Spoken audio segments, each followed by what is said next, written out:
How's it going out there, YouTubers? Cyberneticshark here with another new movie review for you. So let's get right in this review and see what I saw.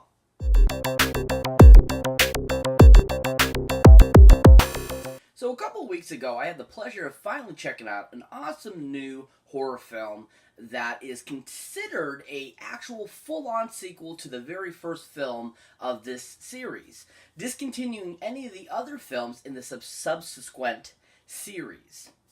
Now, this film I'm talking about happens to be the newly revamped Halloween film.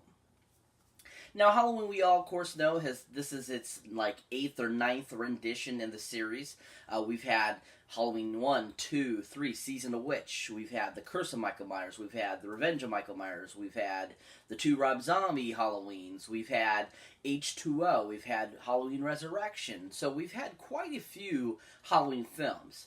Now, this film is actually supposedly, like I said, supposed to be a direct sequel of the very first Halloween from 1978. Now, this happens, it's so funny that they released this exactly 40 years after the first film happened. And the film kind of takes place, and the storyline is supposed to be like it's been 40 years since that's happened back in 1978. Now, if you haven't seen the trailer or anything about this film, this is definitely, a sequel that was a long time in the making, that was kind of stupid that they're kind of revamping the whole thing and changing it a little bit, but at the same time it still was a very decent film. Now, this film happens to be directed by none other than a comedy director, Mr. David Gordon Green. Now, David Gordon Green, like I said, is a comedy director. He's done a lot of comedy films. He's done a lot of writing with Danny McBride, and he's collaborated with Seth Rogen, James Franco, a lot of people in the comedy field. But a couple films that I really enjoyed that he's directed that were comedy films. He has gone on to do some other types of films. This is his very first horror film, I believe. And, I thought he did a decent job. But anyways, to get into the 2 movies that I really enjoy of his that he's directed, one is none other than an awesome film that Seth Rogen and James Franco was in together and just made a really awesome, funny, kind of action comedy film. And then, of course, is the film Pineapple Express. Now, Pineapple Express, if you're not familiar with it, is basically about 2 guys that are, stoner heads, basically. One's the drug dealer and the other one is the consumer.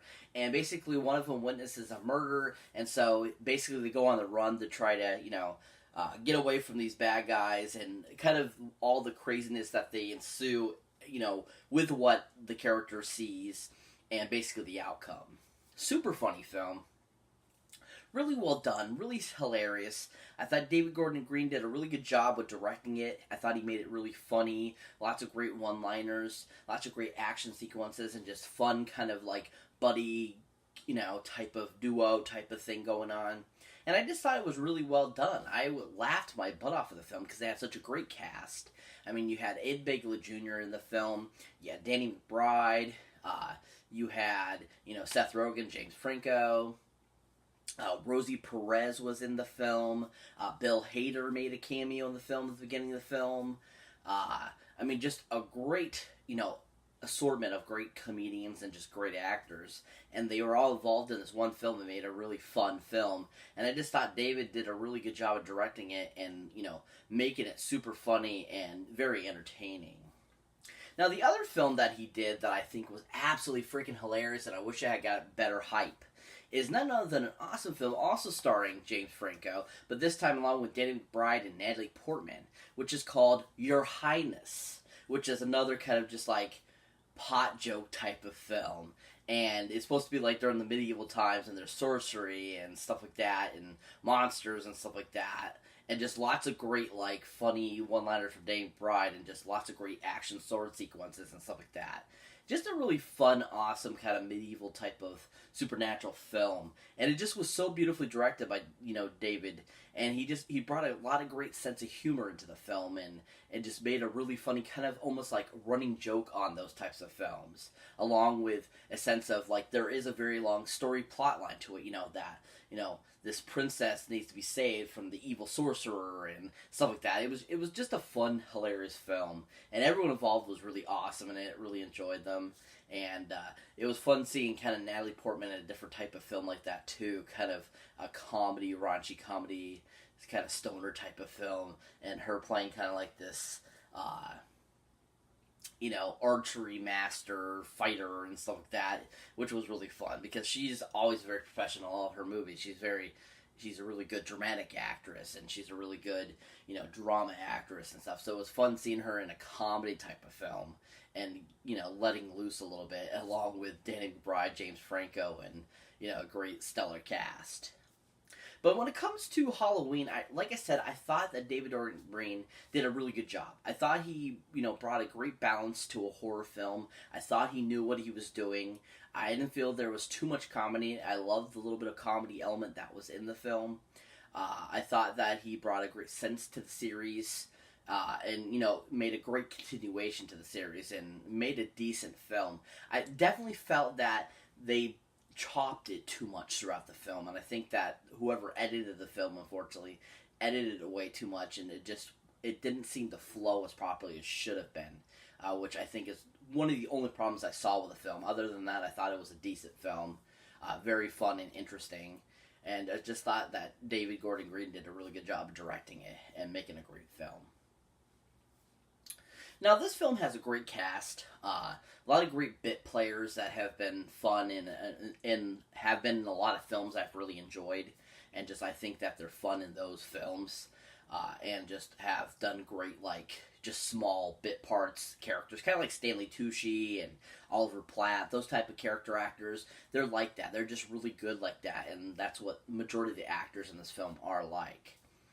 But of course, they brought back the amazing and wonderful Miss Jamie Lee Curtis, playing once again Laurie Strode. Now, if you're familiar with any of the other films in the series, she's reprised the role 3 times now. This is her 4th time reprising the character, because she was in the first 2 films. Actually, this is her 5th time reprising the role. She was in the first 2 films, Halloween 1 and 2, and then also she was in Resurrection H2O as well, and then this is her 5th outing as Laurie Strode, which I think was really awesome. She came back to play the character. I loved how they made her look. I thought she looked fantastic. I thought that she just did a really good job of playing the character again. It just was fun to see her kind of how her character has evolved since that night, where they took out the whole part of, actually Halloween 2, where she was at the hospital and Michael was there again, and basically, blotting that out, and this is supposedly supposed to be 40 years from that night, and she has the wounds and, stuff like that from that occurrence, and her, basically what she's been doing the last 40 years to be ready for Michael again and stuff like that. And I thought Jamie did a really good job with that. Now, a couple movies I really liked Jamie Lee in, and I thought she was fantastic in, was none other than an awesome film that came out in 1994, starring the awesome Arnold Schwarzenegger, and directed by James Cameron, True Lies.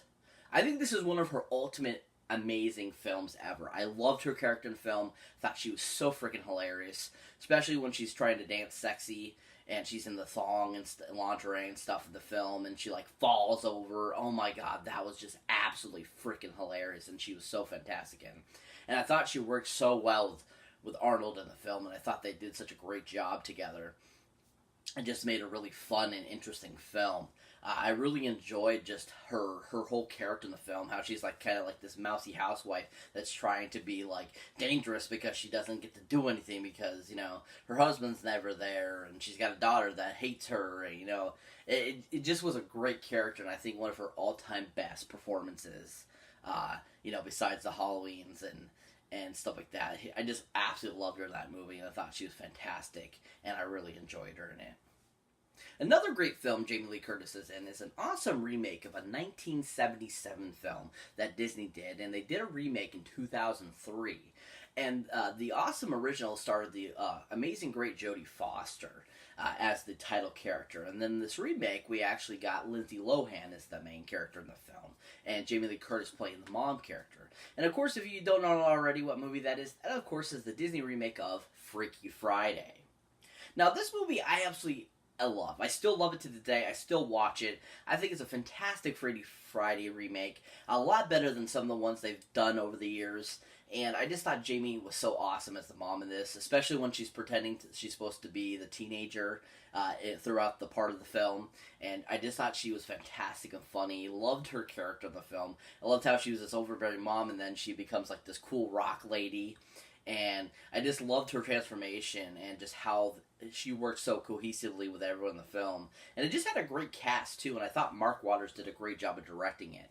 You had, the awesome, of course, Lindsay Lohan in it. You had Jamie Lee Curtis. You had the late, great Mr. Gould himself. You also had, just Mark Harmon in it playing the new husband and fiancé character. Versus where in the original, the father was still alive, he wasn't dead, and the mother wasn't widowed and stuff like that, which I thought was a different and new twist on that film. I thought it was a really good job. It's just a really fun film. If you haven't seen it, definitely check it out. It's a great remake, and Jamie was just awesome in the film. And like I said, I just thought her performance was really awesome, really fun, and just a great addition to that film. Now, when it comes to in Halloween, this Halloween version, where she's supposed to be Laurie Strode, 40 years, and not encountering the hospital actual number Halloween 2, I thought that she did a really good job. I thought that she, like I said before, I thought that her having to deal with the psychological aspect of it and how she brought that to life in the film was really well done. I thought she was, just the great same Jamie she was in the original film. A lot more intense, a lot more, involved in, Michael's life and, having to deal with that trauma that she went through, and just how she took the character, where she progressed it versus how it was in the second film. I really feel that if they had done this film, I wish they had made it where it was after that hospital one, actual Halloween 2, and make this Halloween 3, the Season the Witch, basically blotting that one out and down, or not to H2O at least. H2O was good, I thought, but I feel that they should have kept those together and cohesive for Jamie, so that she didn't seem so different versus all the other ones she's been in. But still, at the same time, I thought she did a good job of bringing us a different timeline of Laurie Strode's character and where she's gone and what she's done and how she's become. And like I said, I just thought she did a really good job and was very enjoyable in it. Now, another great person that's in this film, and not only plays Laurie Strode's daughter in this film, I think, which is an absolutely hilarious role for this character actor. I couldn't believe when they casted her as her daughter. I was kind of like, really? I'm so used to her being Kitty from Arrested Development. And of course that is Miss Judy Greer. Now, Judy Greer, if you recognize her or remember her, she's, like I was saying, she played Kitty in the Arrested Development series. She's been in a ton of films. She was in Jurassic World 1. She's been in a slew of films over the years, lots of big characters. She was in that Curse film, directed by Wes Craven, starring Christina Ricci, Jesse Eisenberg. She's been in a ton of films. But a couple of films I really enjoyed her and thought she was funny in were none other than an awesome Jennifer Garner film that came out early 2000s, and I think it's just a fun, silly kind of teen comedy film / kind of getting back to your roots and kind of rebooting yourself. And that, of course, is the film 13 Going on 30, which is just a fun kind of, like I said, teen comedy type of film. And I love Judy Greer's character, and she actually plays one of the ladies that Jennifer Garner's character works with in, now her adult life. And she plays kind of like a friend too at the same time, but also kind of like a backstabber type of character, and that's perfect for her because that's usually what she plays. And I just thought she was so funny and awesome in it, and just really a great pleasure to see in 13 Go on 30. And she worked really well with everyone, I felt, and just brought a great funny kind of sense to that film, because that film was just fun and hilarious and just enjoyable. And that, I feel that it gets a lot of slack, and I think it was a really fun film. And I think Judy Greer did a great job. It was a great addition to that film. Another great film that Judy Greer was in is an awesome film that came out in 2003, and that was just a fun and hilarious kind of rom-com type of film starring Matthew McConaughey and Jennifer Lopez. And that, of course, is the film The Wedding Planner. Now, The Wedding Planner, if you're not familiar with, like I said, basically it's Jennifer Lopez and Matthew McConaughey film.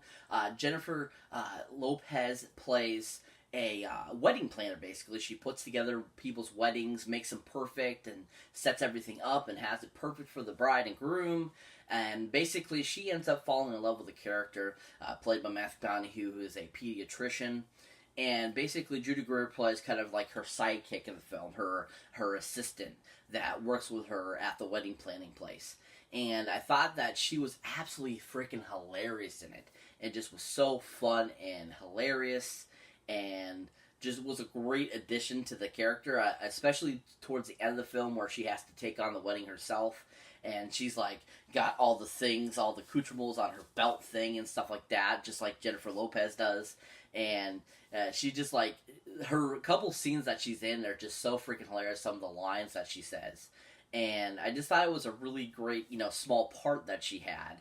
And just a great character, actor character that was just a great addition to the film. I just really enjoyed her and thought she was really good. Just brought a great sense to the film and just, like I said, a great addition to that. But when it comes to her character in Halloween, it wasn't a huge part, but at the same time, I felt her kind of annoying in the film. Simply for the fact that she was always, like, harping on her mother, saying, oh, you're wrong, and you're just crazy, and I was brought up this way, and stuff like that, and just, like, her character to me kind of annoyed me. But at the same time, towards the end of the film, she kind of, made up for that idiocracy type of acting and brought a kind of a cool sense at the end of the film. And so I really enjoyed her towards the end of the film more than majority of the film I saw her in.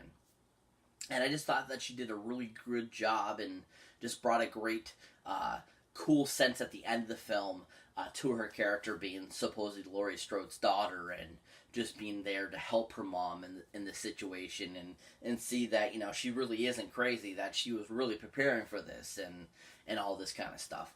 And so I thought that she did a decent job. She was okay and not too bad in the film. Like I said, annoying to me, except for the very end of the film. I thought she, kind of reprised herself, brought herself back from that brink of, crappy role.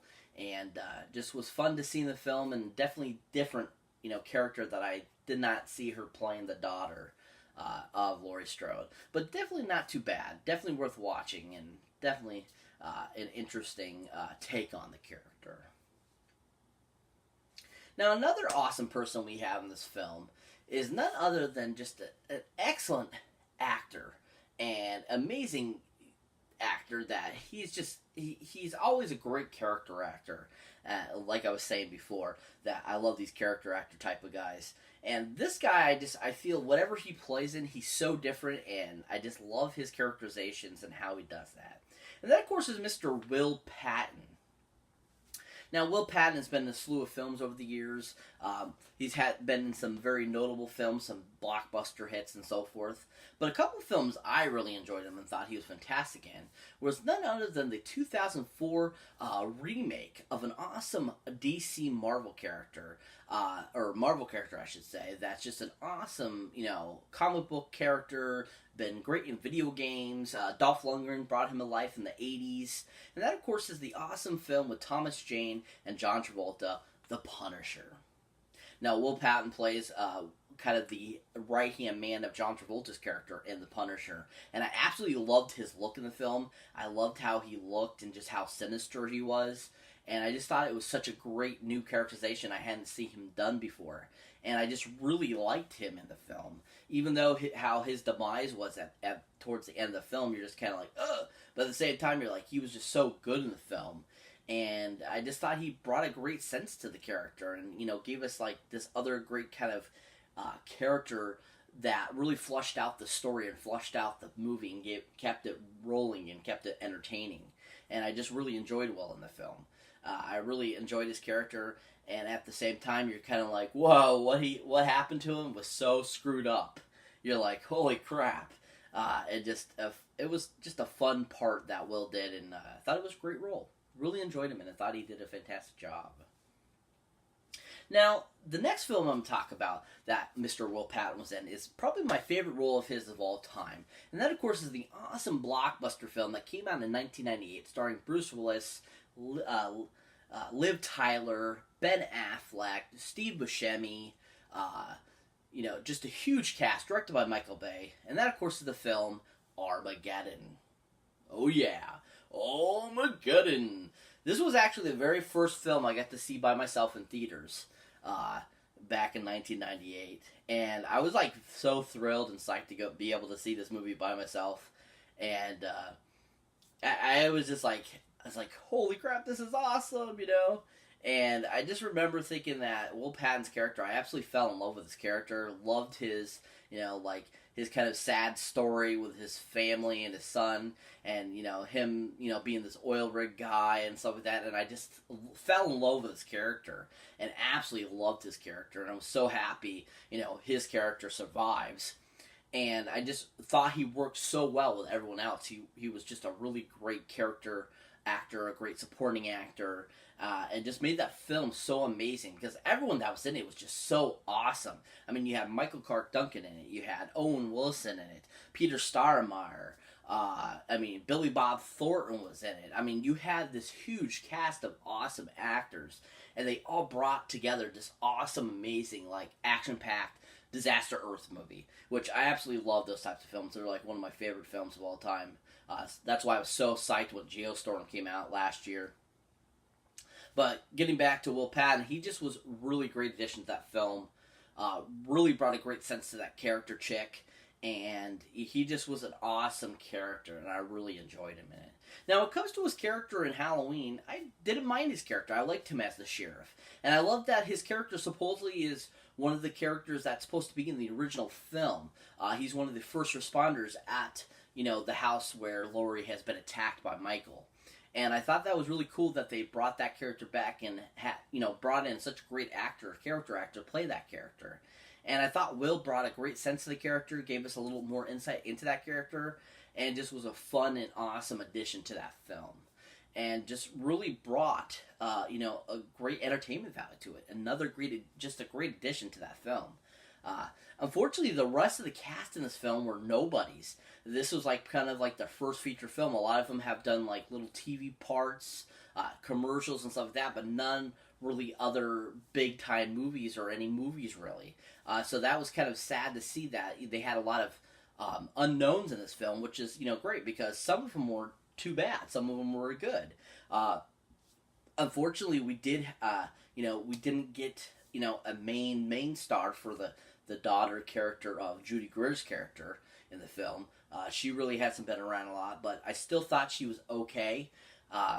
She wasn't that great. I thought they could have picked a better actress, but definitely she wasn't that bad, but at the same time I wish they had picked somebody else to portray that character.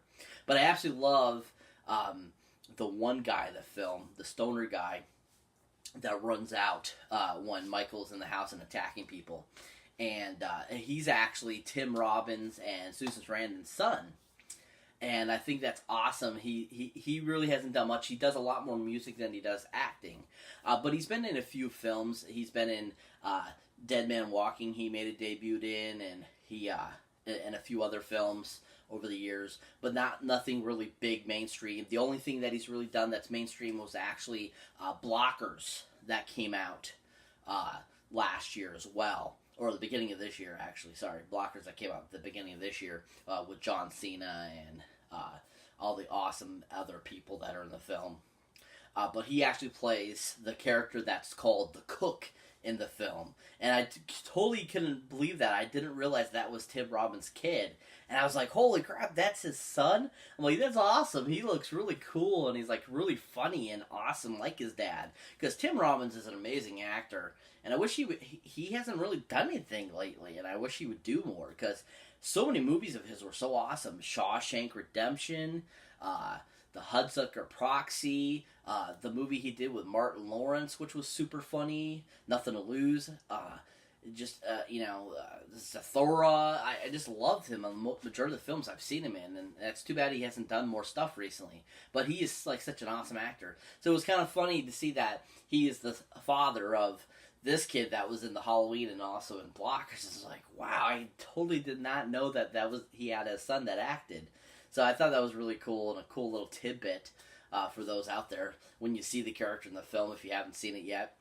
But that's Tim Robbins' son and Susan Sarandon's, and I just thought that was really awesome and really cool, little cool factoid.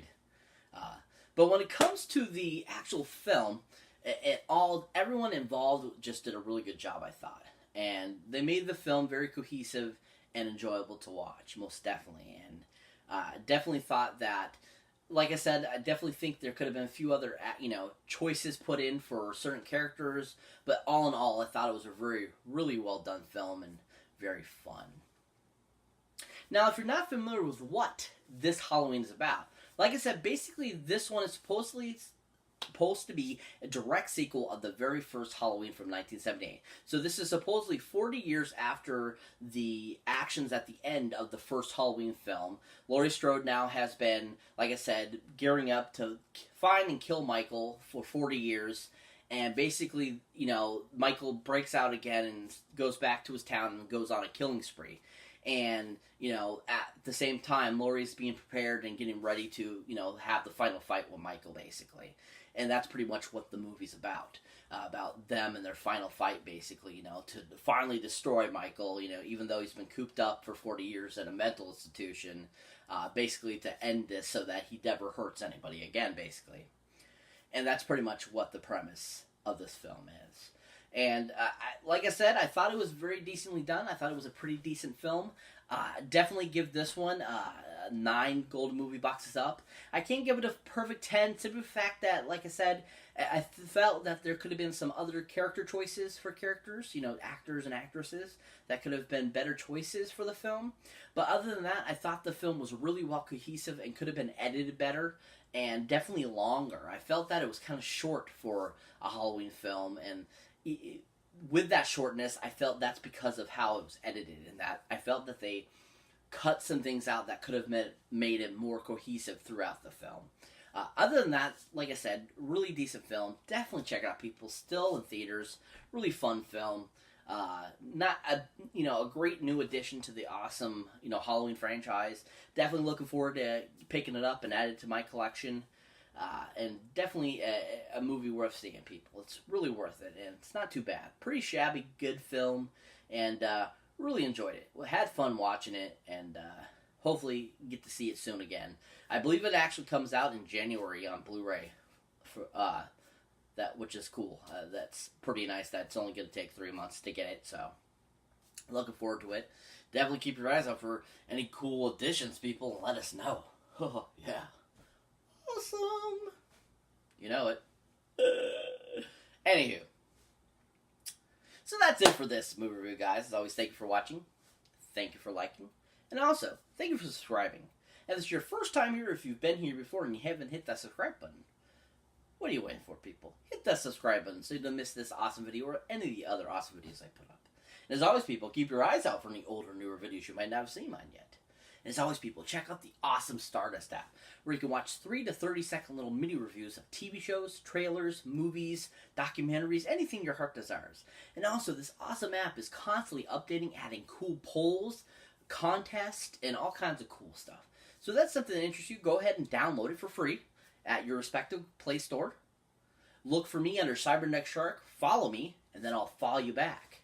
And as always, people, catch you in the next one.